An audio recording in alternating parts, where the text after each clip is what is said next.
Election commission کے باہر media سے گفتگو میں پی ٹی آئی رہنما پھٹ پڑے۔ Chairman P T I barrister Gohar کہتے ہیں کہ پی ٹی آئی کے کیسز میں عدالتوں سے تاریخ پر تاریخ ملی، پارلیمنٹ سے بھی انصاف نہیں ملا۔ بیرسٹر گوہر نے کہا کہ پارلیمنٹ نے بھی آج استحصالی کردار ادا کیا۔ عمر ایوب نے چیف الیکشن کمشنر سے فوری مستعفی ہونے کا مطالبہ کر دیا۔ آج افسوس کا دن ہے کہ پارلیمان جو قانون سازی کا محور ہوتا ہے، بنیادی حقوق کے تحفظ کے لیے اس میں کچھ بھی نہیں ہو سکا۔ وہ ڈسکریمنیشن کیا گیا۔ جس وقت 2008 اور 2009 میں پارلیمان نے ججز کے رہائی کا حکم دیا تھا، آرڈر پاس ہو گئے تھے، ہمارے لیڈر کے لیے کچھ ایسا اقدام نہیں ہوا۔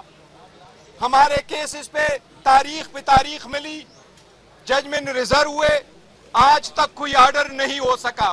اس لیے پارلیمنٹیرین آج احتجاجاً باہر ہے۔ اور ہم لوگ یہ ڈیمانڈ کرتے ہیں کہ چیف الیکشن کمشنر جو اور اس کے ساتھ جو اس کے کمیشن کے لوگ ہیں، 4 کمشنر حضرات ہیں، وہ سکندر سلطان راجہ اور سارے فل فور مستعفی ہوں، کیونکہ انہوں نے عدالتوں کے سامنے جھوٹ بولا تھا۔